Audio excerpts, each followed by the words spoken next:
Hi, I'm Josh Fenton, CEO and co-founder. It is blustery and beautiful out in southern New England, and favorite time of the week, it's the Mott Chace visit.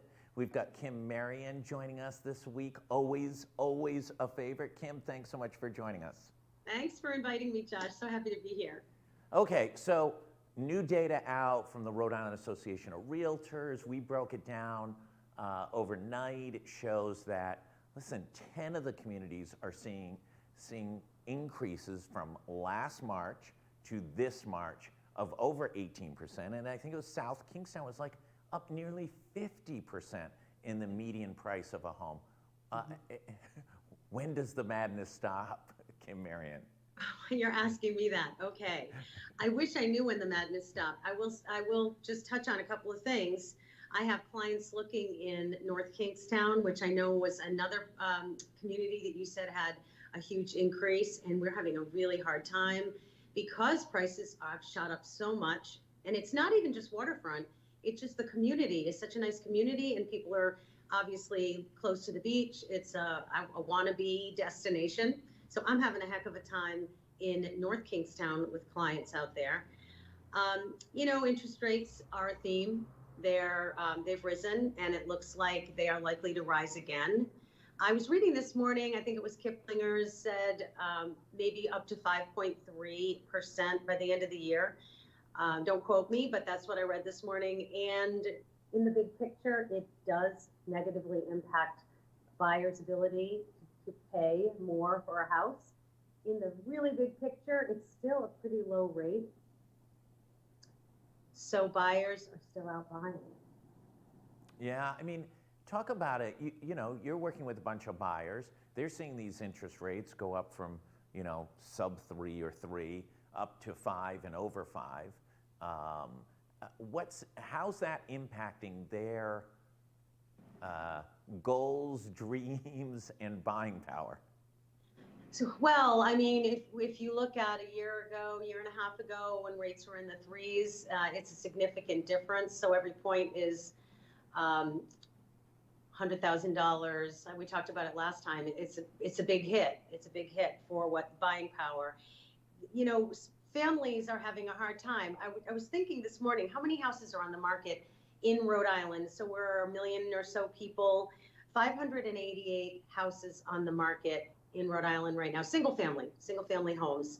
And just about half of those are over $500,000. So median home price is what, $379 around there? For a small family right now, they're probably starting to feel uncomfortable with the interest rate going up and the prices. It's hard to buy a house for $379 that isn't a little 2-bedroom pretty much anywhere in the state. But Providence is 57 homes on the market. That's just so few properties. Those are single family homes, and 10 of those are over 500,000. So when I say over 500,000, that doesn't mean the rest are affordable. Some of the others are still in the high fours. Hard for a small family to buy right now, but still a 5 interest rate at 5%, is not terrible historically. It just feels it because we had options just a year ago to buy for so much less. Okay, so in a normal world, right? A normal world, we're not living in a normal world. Interest rates would go up, demand would decrease, right. Prices of homes might decrease. Heck no, none of that is happening.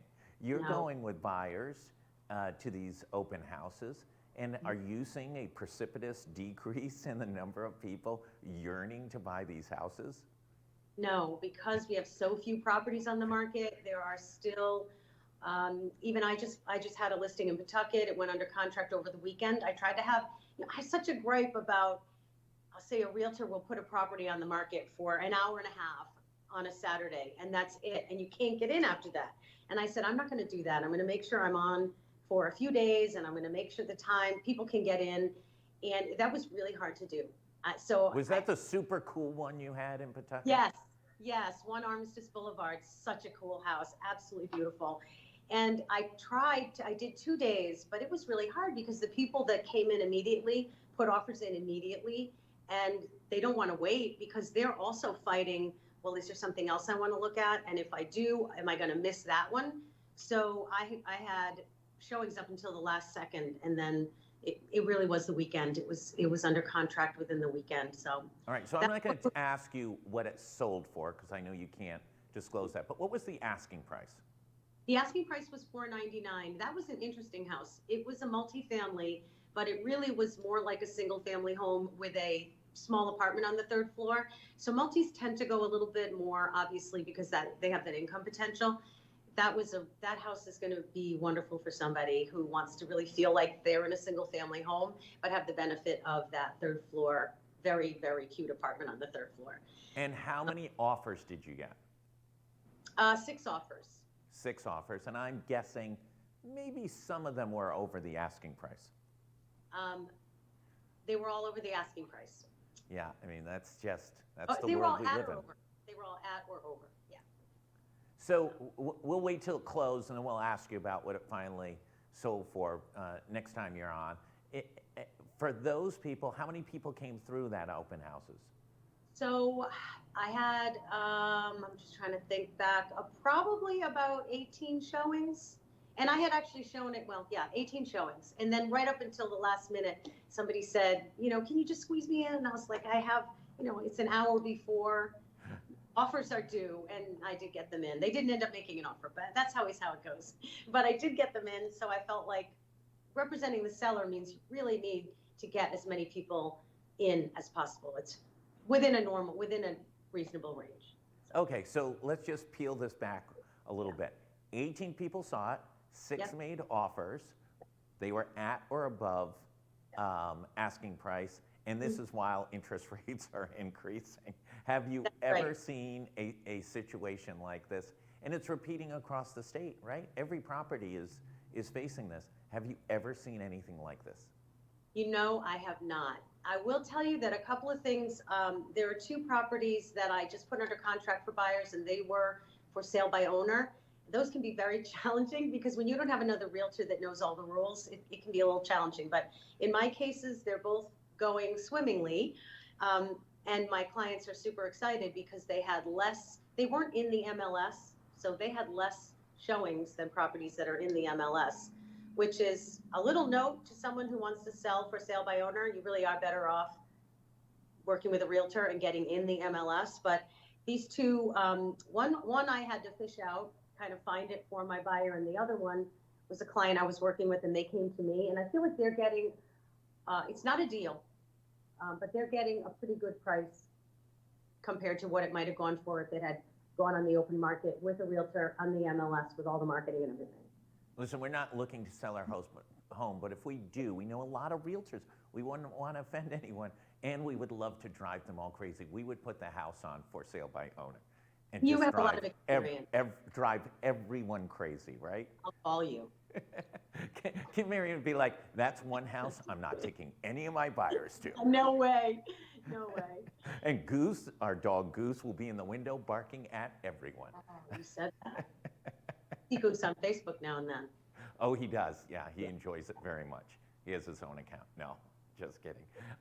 Listen, let's talk about, you've got a good crystal ball. You've been doing this for a while. You're working with a lot of buyers and sellers. I think you're one of the people that have the best perspective about the state because you really do work across the state. You're not just the East Side broker or the Newport or Watch Hill. You're really, you're in Foster one day and Pawtucket the other and South County the next. Where do you see this shaking out? What should people, especially buyers, be looking for over the next few months? Well, buyers need to be working with a realtor so that the minute a new property comes on, they can kind of get the jump on it. That's one thing. It's the discounted properties are few and far between, and they're properties that need a little bit of love, and a lot of people need something move-in ready. But if you can do some work, you're going to be in better shape.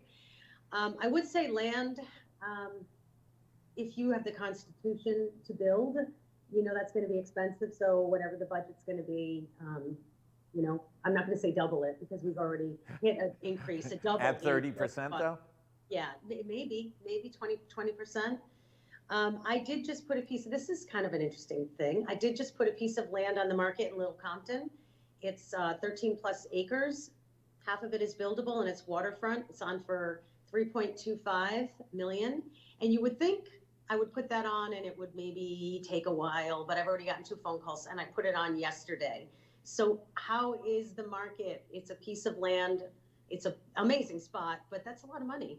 And I already have a couple of phone calls. So the market's crazy, even in the high price range. That's where I was going with that. So whether you're looking at a house that was $150,000 2 years ago or 3 years ago, and now it's on the market for $299, because that's what's happening, even in the high end market, I don't see a slowdown.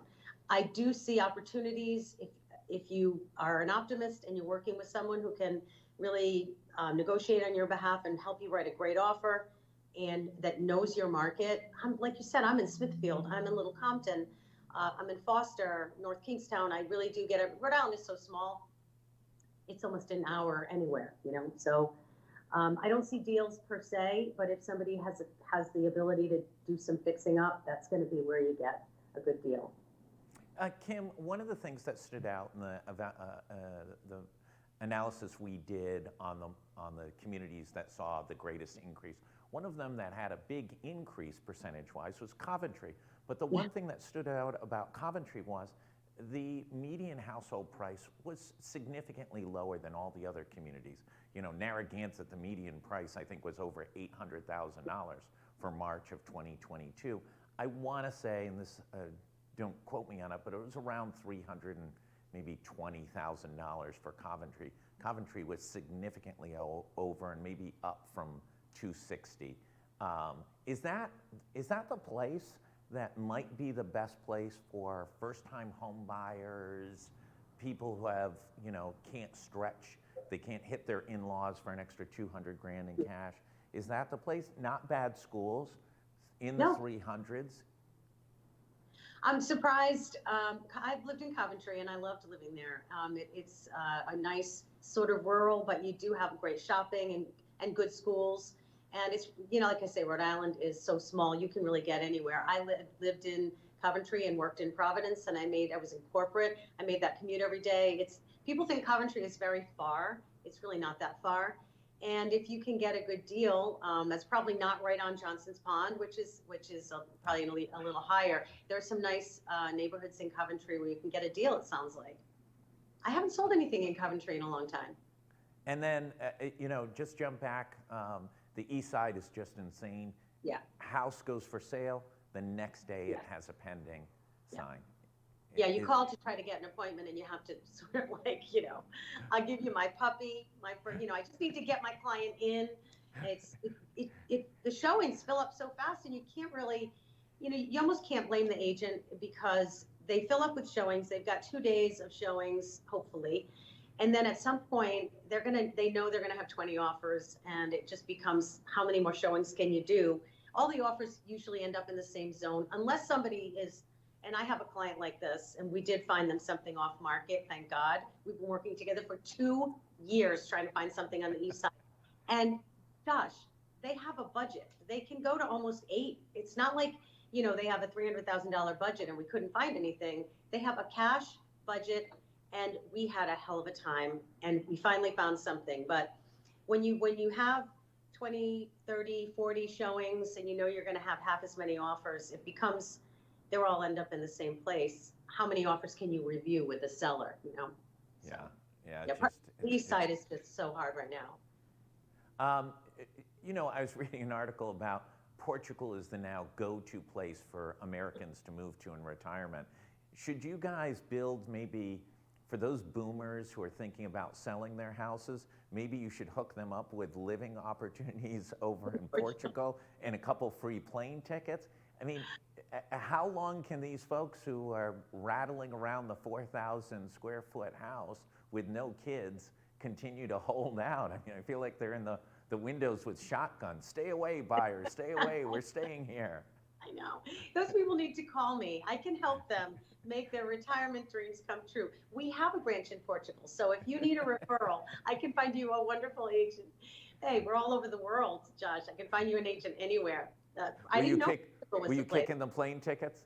Yeah, maybe. Hey, listen, I want to tell you, I'm so sorry that you weren't able to buy our 460 Rochambeau, because it's a $4 million sales. It's where That, we are. that I know is a you were looking at. yeah, that is a very sensitive subject I know. for me. My offer was, I don't think it was taken seriously. I'll just put it that way with Heidi Farmer. Uh, She's the sure, best. sure, it was a $4 or $5 million property and worth every cent of it, but Yeah. my offer of $1.1 million was shunned and shunned quickly. Sorry to hear it. You weren't treated right. Listen, Kim, thank you as always. Really appreciate you taking the time. Congratulations on all the success, and look forward to having you back and hearing what the final price was for that one Armistice in Pawtucket, because that was a really interesting property. Thanks so much. Thanks, Josh. For everybody else, stay tuned. 12 noon, we will have the head of the Providence Warwick Convention and Visitors Bureau, Kristen Adamo. She's going to be talking about Pizza Week and a whole bunch of other initiatives that are going on to revitalize the Rhode Island economy. We also have a bunch of updates this afternoon. There is no slowdown in the news. If you haven't been out, get out there, put on the windbreaker, but the weather should be turning to get nice and warm over the next few days. Thanks, everybody. Stay safe. If you haven't gotten a booster shot, I know the masks are coming off planes and trains and buses and automobiles, but you don't want to be in the Rhode Island hospital while everybody else is having a good time flying to Aruba. Thanks, everybody.